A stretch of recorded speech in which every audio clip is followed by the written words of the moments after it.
Okay, I'm back for the second day in a row, and I'm wearing my red shirt now, which means I'm going to die before the first commercial. Anyway, yesterday I talked about Superman, Wonder Woman, and One Moment in Time, which I don't think the conclusion of has come out yet. Actually, it's apparently 4 parts. I said yesterday it was 3, but anyway.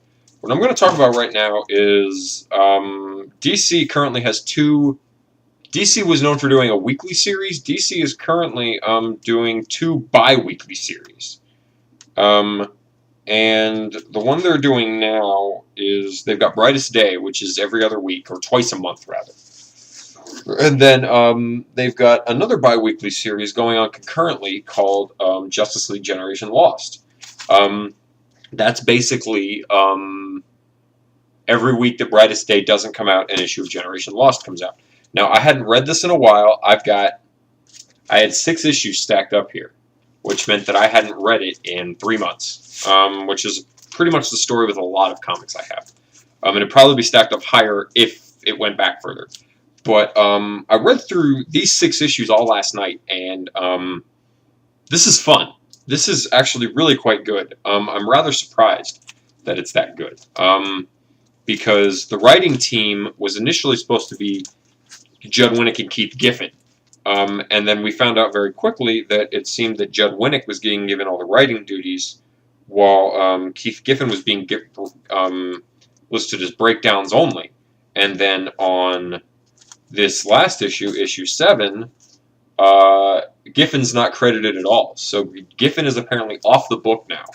And it's 26 issues, and we just had issue 7. So, I mean, we're almost a third of the way through here. Basically, issue 9, or 8 or 9 will be about a third of the way through. And basically, the hook of this series, it's part of Brightest Day. The hook of this series is that one of the 11 people that came back at the end of Blackest Night was Maxwell Lord. And initially, everybody remembered in Justice League Generation Lost #1, they try to get him, but basically what happens is Maxwell Lord has the power of, basically, he can control people. He can telepathically suggest things to them. And he basically makes the entire world forget he exists. Straight up, except for 4 people. Captain Atom, Booster Gold, Fire and Ice. They're the only ones that remember he exists. So since they remember he exists and he can't seem to make them forget he exists, he simply ruins their credibility. He gets fire thrown off of Checkmate. He makes Ice an enemy of the Green Lantern Corps. And he makes Captain Atom basically a rebel against the Army. And he doesn't do anything to Booster because how can you ruin Booster's reputation? Don't forget our sponsor, Dr. Pepper. And so this has actually been really, really compelling, which has surprised me because Judd Winnick's actually been doing a really good job here lately with his writing, whether it be Power Girl or this. And when I initially found out that he was writing the script by himself, I was a little hesitant, but I'm reading this and it's got everything. It's got the action, it's got the drama, it's got the humor. It's very, very classic, I think, Justice League International. And so the team, over the course of these 6 issues, I guess a little bit more backstory real quick, is as I've said, Judd Winnick and Keith Giffen were initially writing it together, but Keith Giffen started just being credited on breakdowns. Essentially, he was doing the art breakdowns. And then Judd Winnick was the only scripter, and as, like I said, issue 7, he is the only script. Judd Winnick's the only writer now. Now, as it's bi-weekly, there are several art teams working on it. Basically, every issue is somebody different. Issue 1 was Aaron Lopresti with Matt Ryan. Issue 2 was Joe Bennett and Jack Jadson. And issue 3 was Fernando Dagnino and Raul Fernandez. And basically, those guys go back and forth through all the issues. It's either Aaron Lopresti and Matt Ryan, Joe Bennett and Jack Jadson, or Fernando Dagnino and Raul Fernandez. And they're all turning in art that's very dynamic. It's not too jarring from issue to issue. And like I said, the hook is that everyone's forgotten about Maxwell Lord except these 4 people. And Blue Beetle, the second issue is basically them realizing this. And then the third issue as you can see by the cover, Blue Beetle, the third Blue Beetle actually, Jaime Reyes gets involved. And he doesn't remember Maxwell Lord either, but the Scarab does. So he feels, after initially being very hesitant, kind of feels compelled to assist them in this struggle here. So then you end up with Booster Gold, Blue Beetle, Fire, Ice, and Captain Atom, looking more and more like the Justice League International. And then in issue 4, a Rocket Red joins the midst. A Rocket Red who's very, very excited to be part of the Justice League and has very broken English. He's like, "We are Justice League, one fist." And he's really excited to be there. And then issue 5, we're kind of given insight into the Maxwell Lord situation. We're basically finding out that Maxwell Lord, when he tries to flat out control people, they die. They turn into Black Lanterns and they die, making things very difficult for him. And so now we've got, and then we find out that Maxwell Lord's mission is to stop Magog, basically. And the Justice League International, now realizing that Maxwell Lord has essentially reunited the Justice League International, sets out to stop him. And we find out that Captain Atom, basically every time Captain Atom, throughout the series, Captain Atom has had to absorb nuclear blast after nuclear blast. In issue 5, one of the Rocket Reds is about to explode. So he takes it and he absorbs the blast. But when he absorbs these blasts, he gets time displaced until the energy dispels.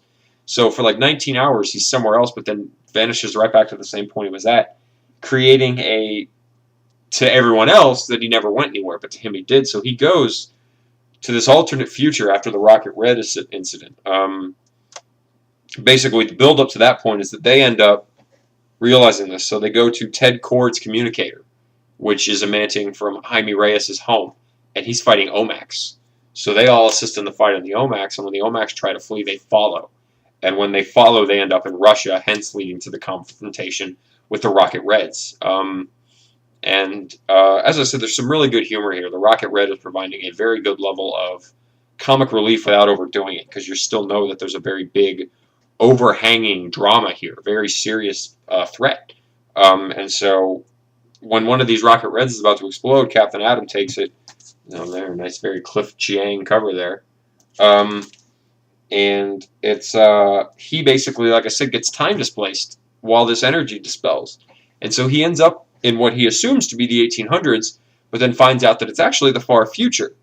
And at that point, realizes that this almost future that's regressed, he ends up running into Power Girl, who's very old and decrepit in this time because of all the kryptonite that was apparently involved in this.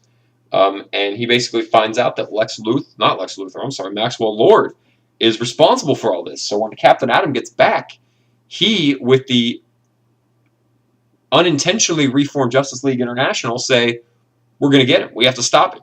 While Maxwell Lord himself has been told that he needs to stop the war by stopping Magog. So now you've got two kind of conflicting timelines here, all building together, and it's, like I said, it's actually quite compelling. I was rather surprised, because, Winnick is usually very hit or miss with me. I said that before.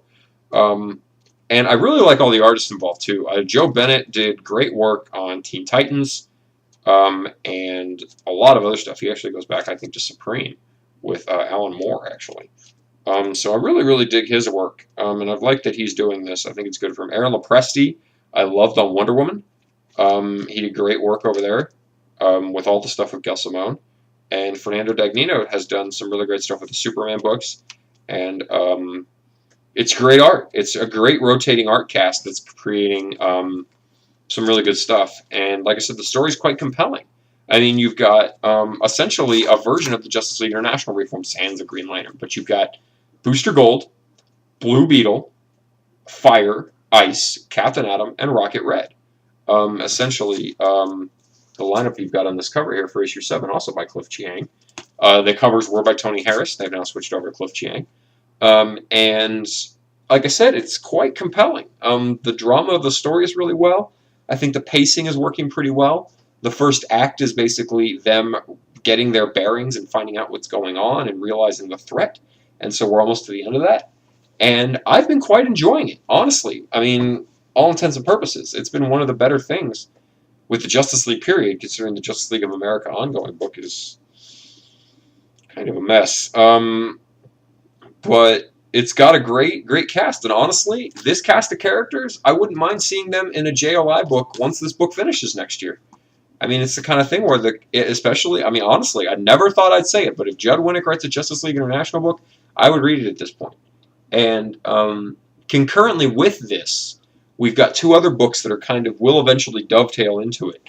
We've got Booster Gold, which is written by the Justice League International team of Keith Giffen and J.M. DeMatteis. I can't say his name, I'm sorry. Those two guys working on Booster Gold, which deals with this Maxwell Lord. Rip Hunter doesn't remember Maxwell Lord. And then Power Girl, who actually also was a member of the Justice League International, written by Judd Winnick, will eventually dovetail back into this. So we've got the main series and kind of two concurrent things, not necessarily tie-ins, but concurrent things, because I've been reading this on its own, and it's fine.